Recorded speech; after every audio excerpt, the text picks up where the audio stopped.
Today we're doing another waiver wire battle, and this one I'm struggling with. I like both players, and I feel like I got some bias towards one, so I'm trying to shake that out. But I also want to just share the analytics, share the situations to help you guys make your decision. So you can drop how you feel in the comments below. Maybe help me out a little bit, but I also want to be transparent. It's not always just rah-rah, get this guy, dump this guy, sell, buy, hold, trade, strategy, this and that.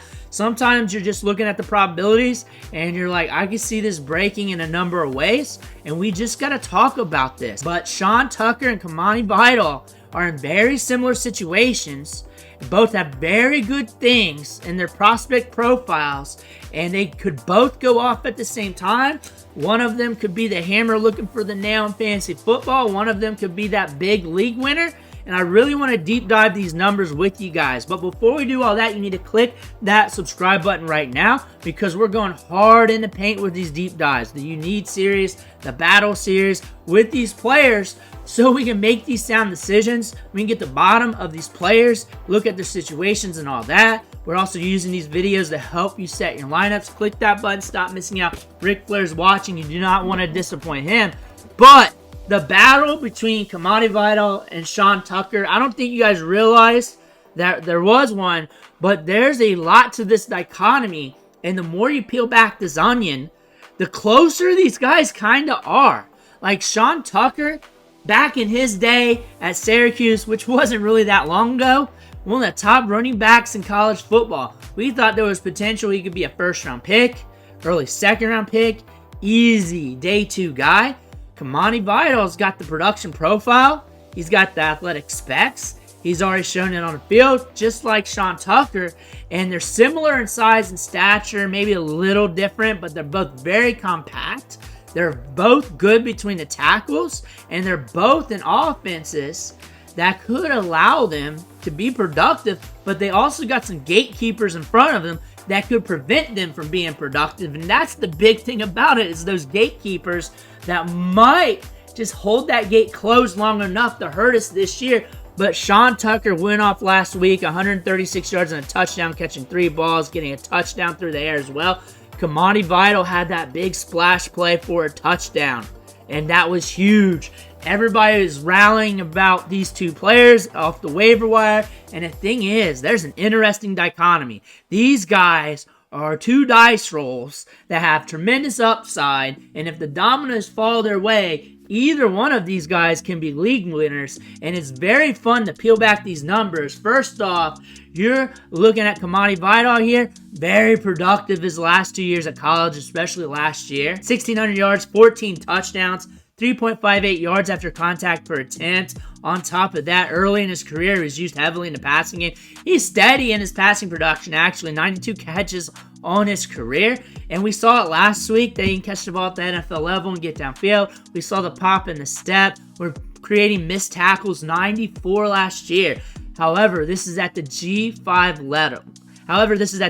level. The lower level, not like at the SEC or Big Ten, not at one of those bigger conferences. It's at Troy, it's at the Sun Belt, so he's playing against lower competition compared to the ACC, Syracuse. But when you look at matchups, not tremendously that much different, but in 2021, almost 1,500 yards, 12 touchdowns, and during this time, he was committed as one of the top running backs in college football. People were looking forward to the next season, looking forward to him coming out for the draft. People fantasizing him being a first-round pick, early second-round pick. People fantasizing about him for fantasy football. We probably even had some videos back then, back in 2021, talking about him. 4.11 yards after contact per attempt, 66 missed tackles. In 2022, you saw a dip in the production.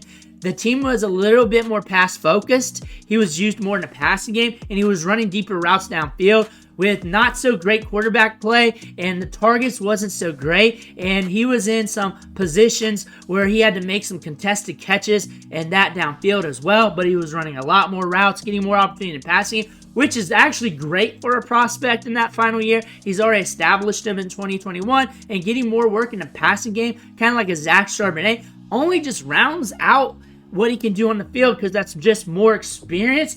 But again, 1,400 yards, 15 touchdowns against some good teams. You're looking at Clemson, Boston College again, Virginia Tech, but it's not a G5 school, Florida State, Notre Dame, Louisville, and just look how long this list is. This is all his games of 80 yards or more. I just used 80 yards as a threshold because it's an okay matchup, an okay game, okay production. We hit 200 yards twice.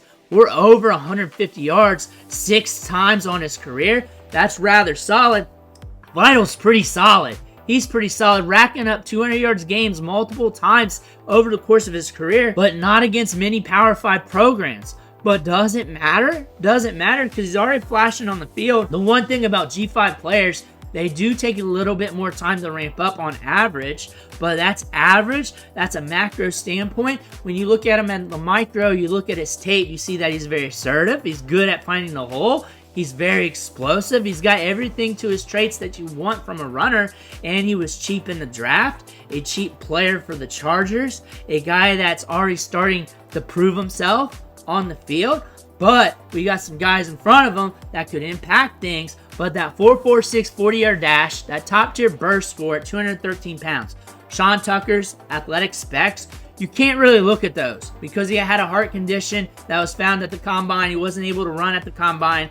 He ran some 40s at the track on the grass, and it registered at like 4.33. We did a video on that. When you got to take a grain of salt on those types of runs, though, because it's not laser time, and from a national audience that's not graded at the combine, it's kind of different. Usually, they're a little bit slower than what projected. But again, when you watch him on the field, you watched him last week even, you know he's not slow, you know he's got pop, you know he's got speed to burn. Todd Bowles even mentioned that in the press conference. He's very compact, he's got some size.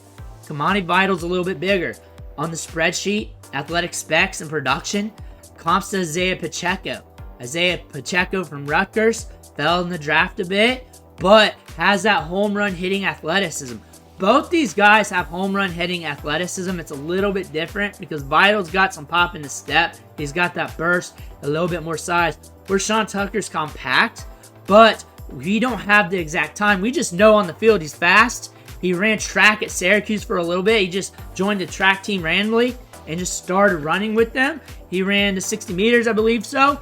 Did okay. Did not qualify to move farther for the regionals or whatever. But Sean Tucker's got some speed to burn because they're not going to ask you to do that if you don't. He's got pop in the step. He's got size. And he's an electric prospect. Comped on the spreadsheet to Marlon Mack, who also had some pop in his game, if you remember that. But you're also looking at Sean Tucker, and I really want to hammer this home. This is from Campus to Cannon. But statistically, through his production, he comps to some top-tier running backs like a Breece Hall.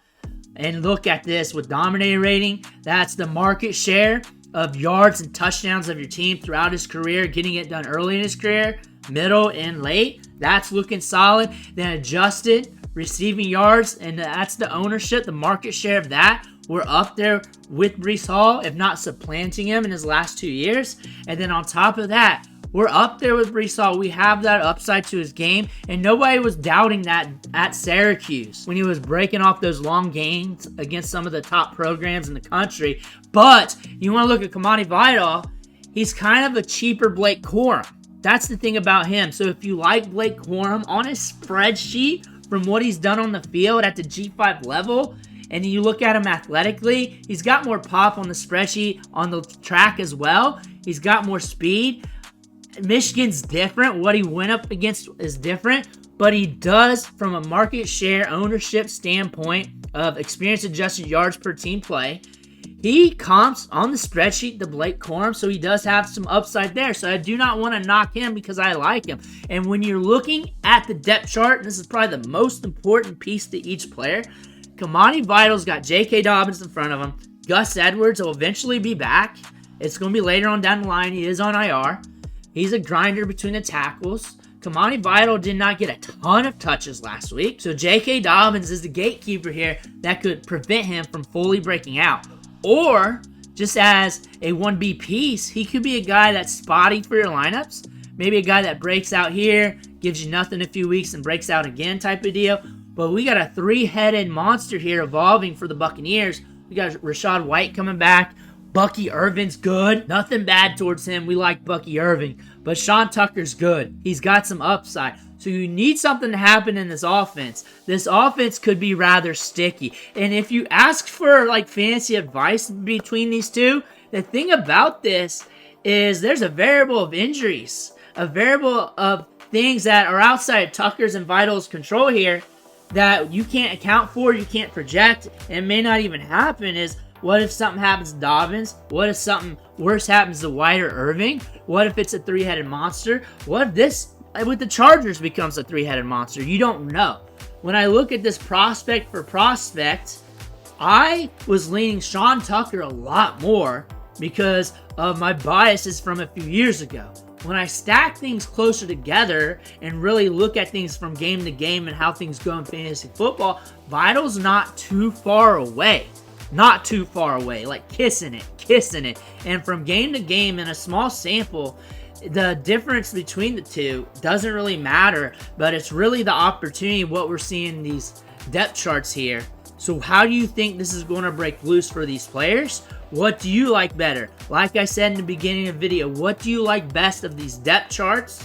What do you like best of these players that could break out? Which one would you rather have? Because you're looking at Rachaad White and Bucky Irvin. Rachaad White has not been efficient this year nor last year running between the tackles. Bucky Irvin's been good. No slouch towards him, but Sean Tucker is a prospect that really, when you compare what he did in college to Rachaad White, crushes him. So there's a lot of variables here to look at. You're looking at these offenses here.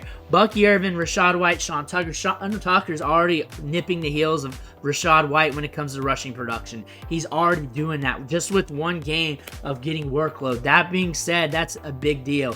That's a huge deal. Todd Bowles mentioned this being a three-headed monster. This might kill all three running backs. This might do that. You might have a carousel effect here with running backs, or maybe one emerges. It could be Bucky Irvin and Sean Tucker for the long term. That could be happening here.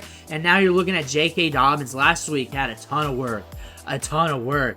Is he going to break down with that slew of injuries he has on his career? Kimani Vidal is very explosive. That's what we saw in the passing game. Sean Tucker's very good running the ball.